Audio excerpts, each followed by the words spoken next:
Hi, this is Jen Lohr, and today my presentation is going to be on phosphorus effect on water and agriculture's response.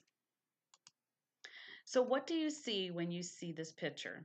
Many of you may not realize, but this is an algae bloom, and this is Lake Erie. So this is an algae bloom in 2014 in Toledo, Ohio. Toledo sits about right here, and Cleveland's about right here, and Detroit is up here, just to give you perspective of where that's at.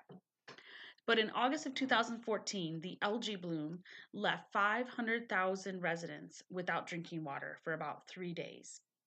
And this is an actual glass from the water treatment facility showing the algae in the drinking water. And many people may say, well, why is algae such a problem? You see algae in ponds or streams or ditches. And in general, algae is not toxic until it has this high amount of phosphorus in it. And that is cyanobacteria. And cyanobacteria is not healthy. It's toxic for humans, for plant life, and so thus it cannot be used for drinking water. So because the algae contains cyanobacteria, it was toxic for the Toledo, Ohio system. So, getting back to the phosphorus in the water that caused the toxic algae, a little bit about phosphorus.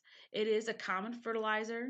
It's also found in manure, organic waste such as sewage, and some industries also produce a little bit of phosphorus in their industry. It's essential for plant life, especially corn. It uses a lot of phosphorus in the fertilizer. But when it's in the water, it speeds up the eutrophication process, which I know is a big word, but also means delaying the oxygen. So it gets rid of the oxygen, the dissolved oxygen that fish and plant life need to live. So when it gets rid of the oxygen and we don't have the living organisms in there, we get the bad algae, and the bad algae gets toxic, which is cyanobacteria.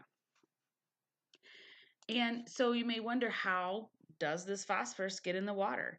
Well, there's a couple different ways that phosphorus affects the water. One is agricultural processes. So farmers' fields run off, the fertilizer runs off their fields, off their soil into ditches and streams, and then obviously flows into those watersheds, those basins that flow into a larger water body. Sewage discharge, believe it or not, some larger cities are allowed to dump a certain amount of sewage into the freshwater sources. Sometimes it's by accident, and then sometimes it's because of an overflow, because of a big storm or rain event. Their system just can't handle it, so the sewage just kind of spills out into a water source. The invasive species are not helping us either, because they are not eating the algae because it's toxic. So they will not eat algae, which has the cyanobacteria in it. The climate is also a big factor. The heavy rains are causing the runoff. And then the stagnant water, we had less wind that year, and the warmer temperatures make a perfect cocktail mix for an algae bloom. And in fact, we had another algae bloom this summer. It wasn't as bad, and it did not have the cyanobacteria in it. So when people saw how green the water was, they were very concerned, but however, the testing proved that it did not have the toxic bacteria in it. And so you may wonder, well, who is affected by this? If you don't even live in this area, you're like, why should you care about this? But to believe it or not, the Great Lakes area, according to the U.S. Geological Society, um, holds 20% of the world's fresh water. And fresh water is the amount of water that is inland, so not oceans or seas. But this is 20% of the world's fresh water is in the Great Lakes area. I live about right here, so that's why this is such a concern out here in the Midwest. But it also provides drinking water for 40 million people. And we rely on the Great Lakes for a lot of economic reasons, for recreational purposes, fishing, boating, but also industries like to be out here because of the water source as well.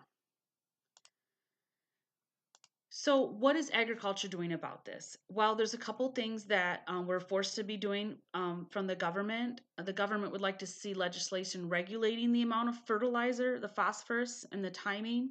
And in fact, Ohio has regulations that they have to have a permit, and they have to have timing, and they have to have limits on the amount that they can put on their ground. So the farmers are restricted by the government regulation. But the industry and the ag councils are trying to push towards voluntary compliance with programs. And where I'm at in Michigan, we don't have a regulation, but we are self regulating ourselves.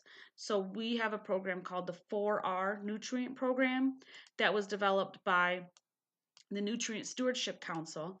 And that program stresses the 4Rs called the right source, the right rate, the right time, and the right place. So, the right source, are you using the right kind of fertilizer for your field? The right rate, are you over applying, or should you be using less for areas that don't need it? Technology with our machines and our equipment, we can put less fertilizer on places that don't need it based on soil sampling. The right time, not using fertilizer in the fall when it could get run off the fields with snow or rain all winter and spring.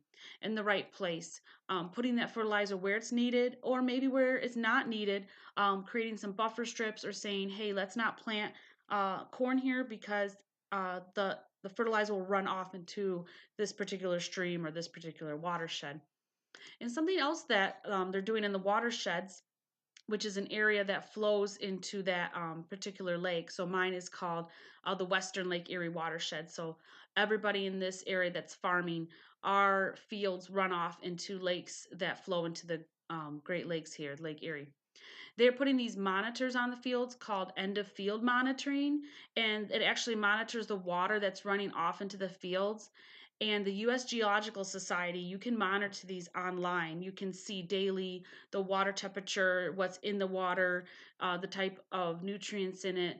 Um, and those help the farmers get to those best practices by this technology. And then when they're in place, you can see if those practices made a difference as well. So preventive, but then also maintaining those best practices to keep the phosphorus out. So, but sometimes, can it make a difference? According to the University of Michigan and the Indiana's Grace College and the U.S. Army Corps of Engineers, they did a study that said even if farmers reduce their phosphorus by 40%, by using best practices, it would only reduce the amount of phosphorus in the lake by 10%, which is kind of sad that everything that we're doing would only cause a reduction of 10% into Lake Erie, where I live. So we are doing our best in agriculture to keep the phosphorus out, and this is just the tip of our progress. And I think the more that we do, the more we can keep phosphorus out of the Great Lakes and keep the Great Lakes somewhere that everyone can enjoy, that we don't have to worry about our drinking water quality, and that we can be good stewards of the land. Thank you.